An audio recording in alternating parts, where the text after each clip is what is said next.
helicopter, biglang magsasabog ng kumpeti doon, tapos Ay! bababa na tarpaulin. May nakasulat daw doon. Sulat. Alam ko na yun.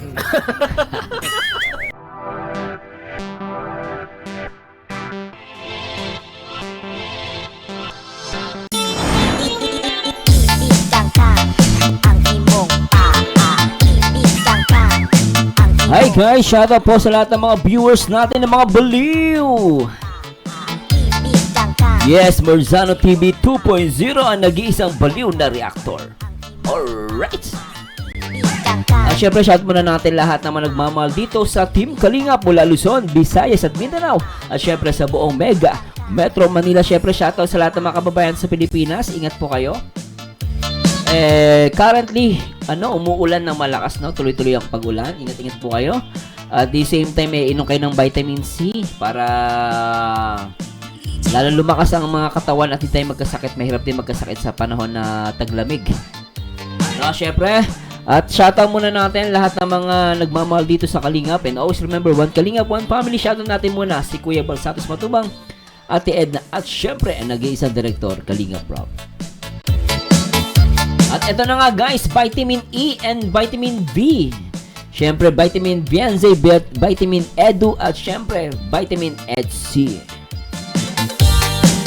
At react natin itong upload ni Sir Olives TV. May pamagat, Tatay Beran nagkwento ng hindi ko inaasahan. Pasabog ni Kalingap Edu. Anong kaya? What? At panoorin natin to guys. Tara, let's bagets. At di ko na papatagalin. Syempre, huwag nyo kalimutan na mag-like, comment, and subscribe. Marzano TV 2.0. Alright. Please subscribe. And please subscribe guys. At play natin to. Isang mapagpalang hapon po sa inyong lahat. Ayan, dito po ngayon si Tatay Biran. Ayan, Tatay Biran, kumusta po? Na po, sir. Alam po. Ayan, may bulong daw po kasi sa atin si Tatay Biran. Ayan, Tatay Biran, balita ko may bulong ka dyan. Baka naman. Ganda ng ngiti ni Tatay, oh. Sarap ng ngiti, oh. Ayan, matanong ko lang, Tatay. Siyempre, bilang magulang, ikaw yung nakaka-observe ng ng love team ng dalawa, no? Oo. Ni Edo and ni Biansi. Ayan. Sa tingin mo lang, ano kaya yung status na nila ngayon? Oo. So maganda yung tanong about status to, tinatanong ni Sir Olives, ha? Kasi napaka-importante niyan para mamatay yung mga basher. Yung status guys, di ba? Napaka-importante niyan. Tingin ko, parang hindi pa sila Nagre-reveal. Oo. Kasi, siyempre, minor de edad pa sila. Minor. Parang tinatago tayo, no? Parang ang dating sa akin, tinatago pa ni Papa Ed sa ni Bianci yung totoong relationship nila. Pero kung, siyempre sa mga solid supporters, talagang kitang-kita naman, di ba guys, no? Pero comment ko lang yung guys, ha? Nasa inyo pa rin yan. At ito nga, sabi nga ni tatay, mismo tatay ni Bianci ito, hindi ko naman tatay to, di ba? Ang sinasabi niya na parang ang dating sa kanya tinatago daw. Siyempre, minor de edad. Tama naman. Siguro pag nag-dibo na yan, kasi na talagang ipapakita nila na kung relasyon talaga nila. Uy! Sa ngayon, wala pang Confirmation. Oo. Talagang Pero sa tingin mo, Tatay Biran, kung ikaw bilang magulang, yung mo lang, sa tingin mo lang, malapit-lapit na ba sa katotohanan? Oy! siguro, hindi ko nga alam kung ano ang pasabog ni Ido.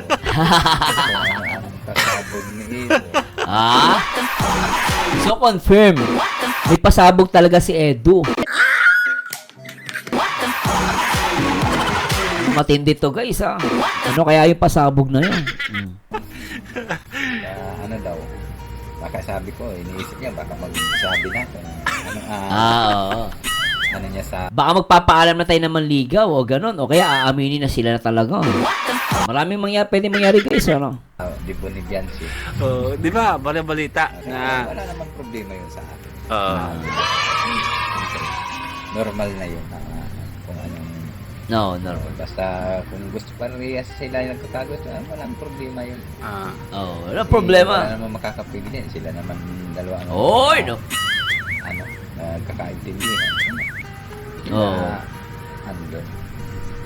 Wala kaming ano sa mga ganyan. Hindi naman kayong kumukontra. Yun. Yun.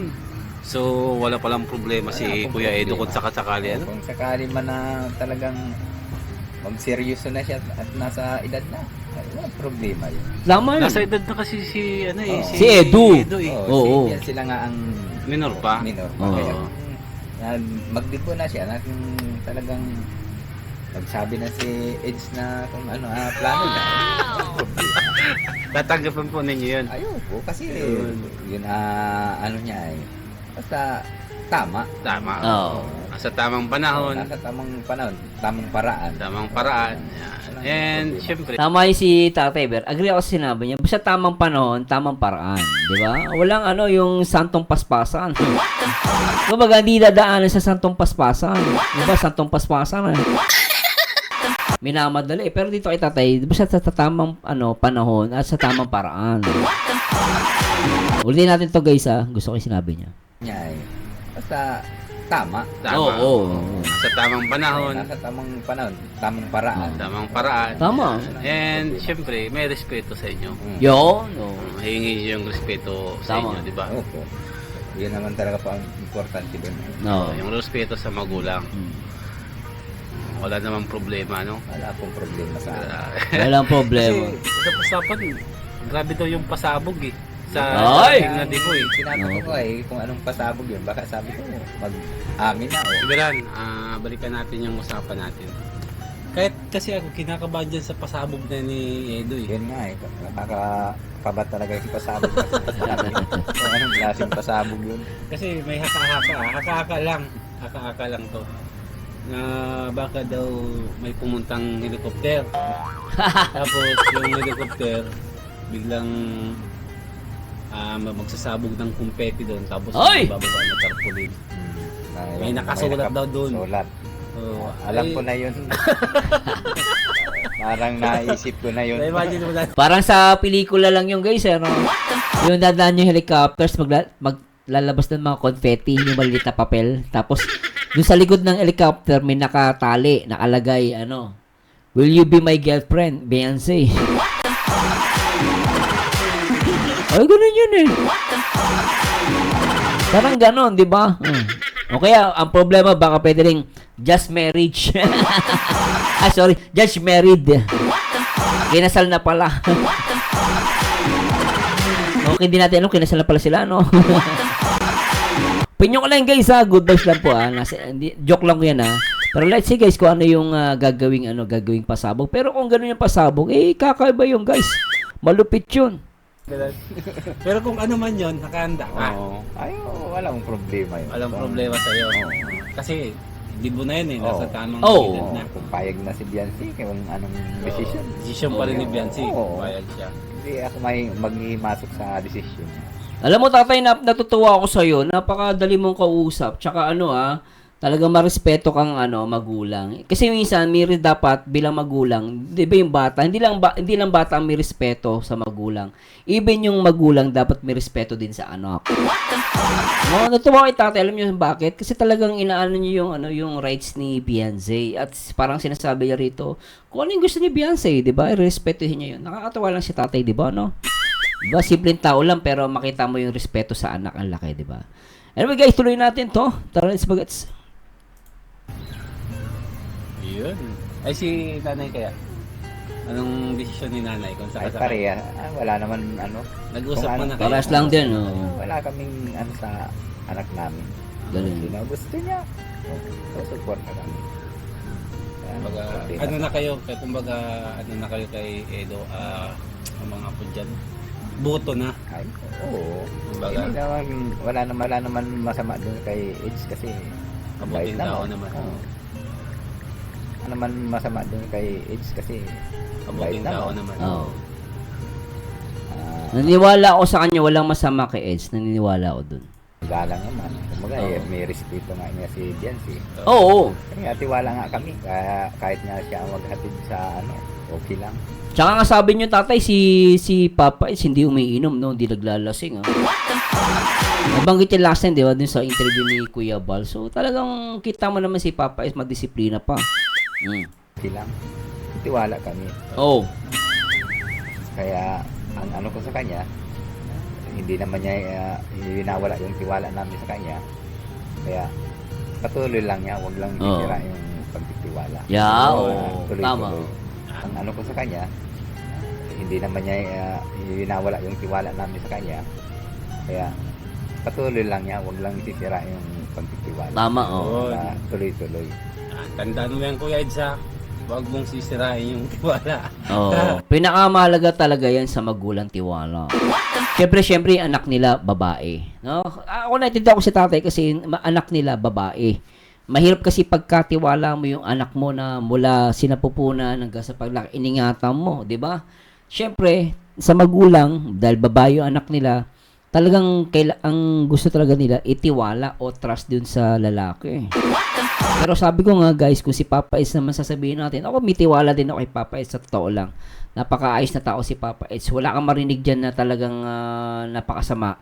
No? Even nga si Kalinga Prop, sabi niya, si Eds, ay talagang solid Kalingap yan.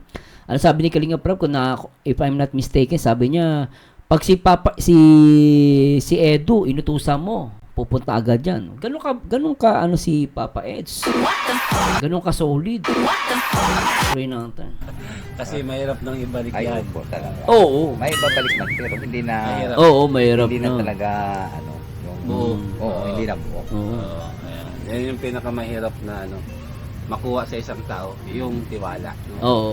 Pero sa tingin ko naman, Tatay Beran, ako naman, lalaki baga tayo pareho. Oo, alam ko yan. Alam naman baga natin yung, kumbaga marunong din naman tayo mangilatis. Ayo. Oo. Anong klaseng lalaki yan, anong klaseng pagkatao meron, kung Kita naman kay Papa Eds, talaga mabait na tao. ba? Oo. Kumbaga, sa tingin ko naman, ako bilang lalaki rin, Oo. nakita ko naman sa kanya lahat yun. Kumbaga, alam ko naman na kung sakasakali, iingatan yung anak mo. Oo. Yan naman talaga ang dapat. Dapat na gawin ng lalaki. No? Kasi yun na nga, sabi nga, nag-asawa ka noon, pagkatapos mong ligawan niya noon, Oo, pinaghirap-hirapan mo. naghirap-hirapan Oo. Tapos hahayaan mo na lang na Tama. walang pinaghirapan mo. Oo. Yan ang tama, tatay. Yan ang advice. Tama si tatay doon. Parang nagtrabaho ka din ay. Tapos gagastusin mo lang sa walang kwinta. Oo. Parang gano'n na din yun. Kaya dapat, nagtrabaho ka. Alam mo, tatay, mana pala sa si Beyonce, no? Kasi maano siya sa pera di ba? Kasi si Beyonce mausay din sa pera Yung kinita mo, ano mo sa tama. yan, gastos mo sa tawa. Para masarap. Diba? Pag yung parang nanliligaw ka din. Pag naghirap ka ng kung ilang buwan ka, ilang taon ka nanligaw. Tapos naasawa mo, parang gano'n na din. Panghihinayangan. Lifetime na yan. Aalagaan mo talaga yun. Dapat lifetime na yan. Kasi yun na, yung nagpagapagod ka pa. Tapos Tama. ganun lang din pala ang gagawin mo. Nangyari. Pwede, wala Kawawa din. naman. Oo. Kawawa naman. Kasi Pati- maraming mga ganyan ba? Oo, sayang naman pati yung pinaghirapan. Oo. Kung magpapaasa ka man lang. Kunyari Uy, ka pala yung mga ganon. Dapat talagang seryoso na. Talagang seryoso si tatay, no? Yung sa Lifetime Dulo na yan. na. no? Oo. Till death do us part yan. Oo. Kasi walang katutududon. Payag na payag. Basta. wala na. Alam mo, pag si Beyonce sa si Papa Eds, if ever lang guys, God willing, ikakasal sila. Walang sisigaw ng, meron bang tututol dito? Sabi ng pare, may tututol ba? Walang sisigaw kahit isa guys, lahat, wala! Kasi maging magulang ni Papa Eds, ay ni Beyonce, talagang todo support, saka yung nanay ni Beyonce, ni Papa Eds. Suportado rin yung Edsy. Tapos yung magulang ni Beyonce, di ba? So, talagang nakakatuwa lang, walang tutol. Naman po tayo magagawa pati dyan. Oo. Darating man talaga. Oo. Kumbaga. Ang lang sa atin, yung, siyempre, mahirap baga ang buhay. Ayun. Sa atin baga tatay. Tama. Talagang ako, nag-asawa ako. Hirap na hirap talaga. Hindi pa ako pulis to. Oo, kaya. Oo. Wala nga sa amin. Kaya gusto kang makatapos yung mga anak ko kahit babae yan. Oo. Kasi kung sakaling may tulong yung lalaki, parehas Oo. kayo tutulungan, hindi kayo mahihirapan. Kaya gusto ko yan si Biancy, Makatapos pa rin. siya. Oo. Kasi hindi na kasi uso ngayon yung Oo. lalaki lang yung Oo, bumubuhay. kasi sa hirap ng ngayon, kahit kasi nga yung may mga pinag-aralan na may mga na talaga, hawak may Professional mga na. professional na talaga. Hindi pa Hirap pa masyadong din. maganang buhay. Oo. Talagang mahirap pa. Talagang nahihirapan pa din sa trabaho. Totoo po yan. Kasi kami Tatay Bero, no? Paras kami may trabaho ni Mrs. Oo. Pero sa totoo lang, kukumpare namin yung sahod namin pareho sa anak namin. Talagang kulang. Kulang po Hindi Oo. siya sapat. dahil sa bilihin lang ngayon yung mga Oo. bilihin, nagmamahal po baga. Kaya dapat parehas talaga may trabaho yung babae sa kalalaki. Yun. Oo. Kaya, pero kung sakasakali, sangayon ka naman, kung sakali, halimbawa, mag-propose. Kung sakali lang ito, tataya, mag-propose na si Eds sa Dibu. Oo. Halimbawa, nag-propose siya sa Dibu. Tapos, propose pa lang naman. Oo. Ano, Tapos magbibigay na siya ng engagement ring. Oo. Oy! Tapos, upon na, Engagement ring agad, ah. Sa bagay. Bagay, pwede na engagement ring, oo. mag-aaral pa rin naman si Biancy. Ah. Kumbaga, at least, kumbaga, mga apod dyan, may apod ba ganyan tatay, Warang Kumbaga, may engagement ring na. Yun ang maganda doon. Kahit nag-aaral, pwede. Pwede naman yan. kontrata na. may kumbaga patanid na. Nakapatanid. Ano nakapatanid para nakakontrata? Tatambak mo patanid. Patanid. Kaya nakapatanid na. Wala kang problema yun. Ah. Problema. Wala problema. Basta ang mahalaga, makatapos pa rin si Biancy. Oo. Para at least, hindi man baga kasi talaga natin Oo. masabi ang buhay. Tama, Ang YouTube oo. naman, Oo. hindi naman natin masabi Oo. yan. Talaga. Kung hanggang kailan yan. Kaya taaram kung hanggang saan ang pag-tablang baga. Ang kaganda Oo, totoo yun guys, ah. Totoo yun. lang yan, kahit kumbaga, kung talagang sila man, walang problema. Basta Oo. makapagtapos talaga ng pag-aaral. Para pagdating ng panahon na bumagsak man ng YouTube, Oo. May Oo. ibang oo, pwedeng Pagka- makapag-apply ng trabaho, Oo. makapag-provide pa. Tama. Ano naman yung natapusan niya, magamit niya pa din. Oo. Totoo yun. Oo, kaya, grabe, napakaswerte naman pala ni Edo. Wala nang hadlang. Grabe, ah. Mabait naman din. Alam mo, maganda sinabi ni Sir Olives eh, wala daw hadlang. Napakaswerte ni Edu. Walang hadlang. Totoo yan. Sobrang totoo yan, guys. Agree ako dyan kay Sir Olives. Walang kahirap-hirap si Papa Eds. Mabait naman si Edo, no? Bait kasi. Mabait na tao kasi. Saka pati sa mga ganyang edad baga, tayo baga. Oo. Tayo baga, pag umiedad na sa mga ganyang edad, Oo. ang gusto talaga natin kahit pa paano, makapag-asawa na rin. Oo, totoo. Kasi kami nga kaso lang mahirap ako ang nag-a-adjust talaga kahit okay lang dahil mahal ko yung pamilya ko Tama.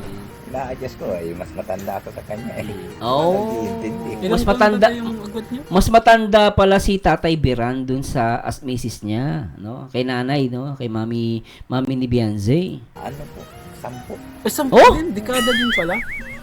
Sa Oh, 10 years! Kapares kay Papa at sa Bianze, ah. Tama, no? Guys, ano? Mga ganun, di ba? Biancy ngayon, 17. 17 Tapos si Edo, 29 pa lang yata si Edo. 29. Ano din ilang taon din. Oo. Pero, ang Di ba, no? Pero grabe yun, ah. Totoo lang, guys, ah. Nagulat ako, ah. Talagang laki pala na agbat. So, parehas lang din, no? Sobra, guys. Ito kay madalian ng reaction video lang to, ah. Pero kayo, guys, ano mga comment nyo sa napakagandang interview ni Sir Olives dito sa tatay ni Bianze. Ako talagang alam niyo, totoo lang, na-excite na ako dun sa salitang pasabog eh. Yung pasabog ni Edo. Pero actually, sabi ko nga, huwag tayo pasisigurado. Kasi, alam mo, sa totoo lang, baka nga si Bianze pa ang may pasabog. And gusto ko din yung idea na pag yung may engagement ring, no, magpo-propose si Papa Ed sa birthday, and then may engagement ring afterwards. So maganda rin yun, kahit habang nag-aaral si Beyonce, at least engaged na. Wala, kahit na may puporma kay Beyonce, wala din na makakaporma yun kasi engaged na siya. Pero let's see guys, no? At comment down below guys, ano masabi niyo sa reaction video natin. Napaka-easy lang po nito At kasi medyo busy po tayo kaya hindi po natin mahabaan. Pero syempre guys, in-encourage ko po kayo guys na magpa-member sa ating YouTube channel. Meron po tayong Special Mars, Gold Mars, and Platinum Mars. I-click nyo lang po yung join, no? At yan, para makapag-game members po kayo. Maraming salamat sa mga lahat ng mga baliw na talaga lagi nakasupport sa akin. So abangan lang po natin yung serye ng EDC, no? At yun lang po, abangan natin kasi matagal tayo maghihintay, tapos 2 days pa tayo after pwede mag-react. Kaya maraming salamat po. At comment lang po kayo kung meron kayong gustong ipa-react. Isabihin niyo po sa akin para hindi tayo, kasi minsan naghahanap din po ako ng i-react wala akong maisip, no? Minsan may nagko-comment lang sa akin kung ano yung i-react ko. So yun, i-react natin yun. Anyway guys, especially sa EDC, no? Maraming salamat po sa Diyos at laging tatandaan ng taong bitter ay walang forever. Mag-react ayo sa itsura, magkomento ayo sa ganda. And to God be the glory guys. Paalam po guys, till next time. Bye-bye.